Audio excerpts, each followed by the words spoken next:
Welcome to KaiChi Live. I'm KaiChi, and this is my recap on TMNT Season 5, Episode 1. This episode titled The Scroll of the Demodragon.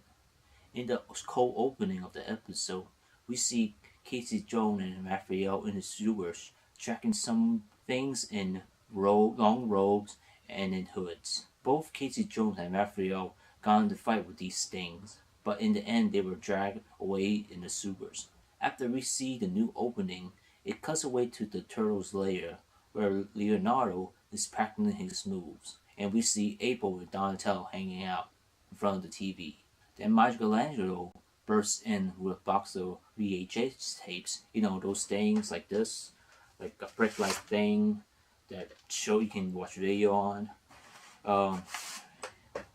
He said that he got it from a closed-down store that used to rent out these things. Those places where you actually go out your house and walk to a place nearby where you can actually borrow or purchase one of these things. So Leonardo went into the box and examined the tapes. He found out it was tapes of Space Hero: The Next Generation. I guess it's a sequel to Space Hero, which, as we've seen in the season 1, about that is similar to Star Trek. Leonardo pops in the tape and we get to see what's about. We see that some of the characters are similar to Star Trek: The Next Generation. We have a bald captain, a young officer that is similar to Wesley Crusher. We also see characters that are similar to Data and Georgie LaForge. Then both Casey Jones and Raphael burst into the lair. They told the rest of the guys what happened to them when they fought against those weird things. Both Leonardo and Donatello decide to investigate what's going on. Then we cut to a scene in some dark cavern with a symbol in the middle and someone talking to a bunch of those weird things. We found out that it is some kind of cult of the foot. Then cut back to the Turtles, where they are setting up something that Donatello created, a sensor detector that looked like some kind of like a furry head, a toy back in the 90s. It showcased the Turtles, April O'Neil and Casey Jones, having fun putting up these sensors. Finally, one of these sensors alerted both Michelangelo and Leonardo to these beings. They were able to track them up to the street surface and follow them into an apartment building. These strange things were after a scroll in that apartment building. The apartment building is strange as itself, as it had a symbol in the middle of the room. A fight broke out between Michelangelo and Leonardo with these strange things. These things proved to be tough and fast. Both Leonardo and Michelangelo had a tough fight fighting them. At one point, the Turtles was able to knock them out the window from a high-rise building. When they peered out, it seems they had fallen to their death. When Michelangelo reached out and grabbed the scroll, one of them came back to life and grabbed Michelangelo. They dragged him away back in the dark alley. Leonardo went after them, and once again a fight broke out. As I mentioned before, these things were really quick and fast and really strong. One of them was able to dislocate Leonardo's arm. These things had an upper hand against Michelangelo and Leonardo. If it wasn't for the intervention of the police, they wouldn't have been escaped. Unfortunately, these things escaped with the scroll. Both Leonardo and Michelangelo went back to the lair in order to recover their wounds. Donatello was on the computer to look up information about the scroll. They found out it was a magical scroll that was able to summon Demodragons from the Netherrealm. In one Demodragon named Kavaxas. Then cut away to Michelangelo, him daydreaming himself in the gold buster gear, fighting ghosts. Donatello, using his sensors, was able to locate these strange things' main base. Then it cut away to Leonardo standing in the practice area of the lair, him staring at a picture of him and his brother as young turtles with their Master Splinter. Leonardo was having self-doubt and was worrying on how to lead his family.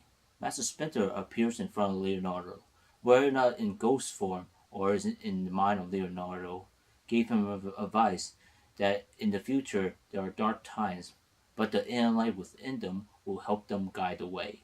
The Turtles, April O'Neil and Casey Jones, went to the area where Donatello thinks where their main base is. They were able to spot a group of them and follow them, where they show where their main base is hidden. I should note that the Cult of the Foot main entrance is a little bit odd.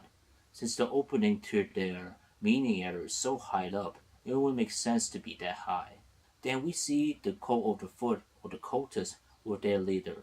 We found out the leader was in fact Tiger Claw, and he now has both the scroll and the seal. The seal is some kind of circular thing, a circular stone, that he was able to use in order to control the Demodragon Kavaxas. The turtles turn to Leonardo for a plan of attack. Leonardo decides to go after the seal and stop Tiger Claw from summoning the Demodragon. Unfortunately, they were attacked from behind of the cultists.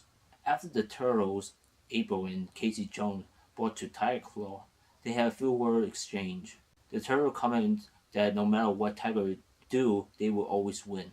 Then Tiger Claw decided to summon the Demodragon Kavaxas. We hear the summoning words is strange and odd.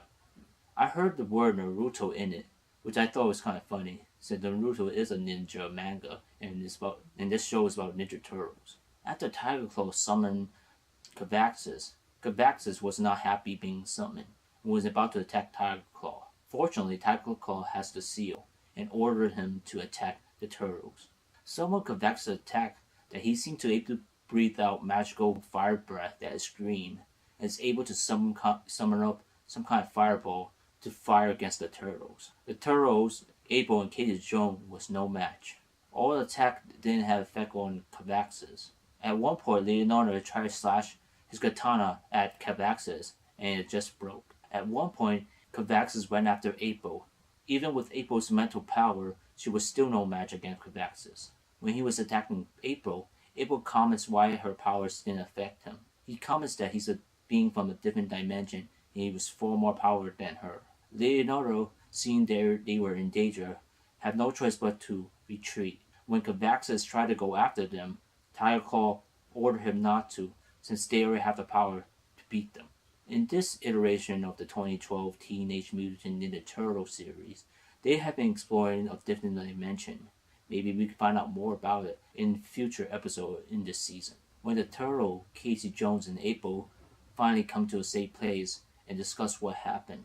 Since they have trouble with the cultists, since they are more powerful and faster, they will be more in trouble with Kavaxas, the Demodragon. They all decide they need to upgrade, and also find out what's Tiger Claw's plan with Kavaxas. At the end of the episode, we find out Tiger Claw's plan.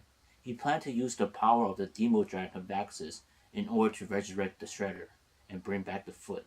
Overall, this was an okay episode. This episode is more setting up what the future episode is going to be about.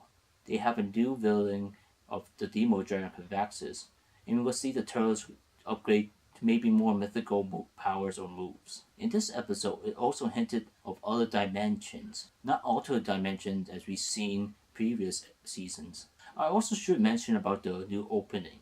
It's different from the previous opening from Season 1 to Season 4. The opening has an 80s feel, with the characters in the shadow and the colors of the turtles in the background. I should also mention about the title. Instead of the Teenage Mutant Ninja Turtle title, it had also been added with the Tales of the Teenage Mutant Turtle, indicating this is the last season of this version of the Teenage Mutant Ninja Turtles. If you have not known, in the past month or the past week, Nickelodeon have released that they are rebooting the Teenage Mutant Turtles in a 2D version instead of 3D. I grew up on the Teenage Mutant Turtles, the 80 version, so I'm surprised that there are so many versions. When the 2003 came out, I was surprised it actually came out with the new type of Ninja Turtles. Even after it ended, I didn't think they might actually come out. When the 2012 version came out, I was happy to see this version. Since Nickelodeon has planned to reboot the Teenage Mutant Turtles TV show again, I'm okay with it, in fact. I guess I am. Because I want to see more Teenage Mutant Turtles on TV. Thank you for watching this video. If you like this video, click that thumbs up button. Click over here to watch my previous videos. Click over here to watch my next recap on the 2012 version of the Teenage Mutant Turtles. And click over here. Subscribe to my channel KaiChi Life for future nerding videos. Thank you.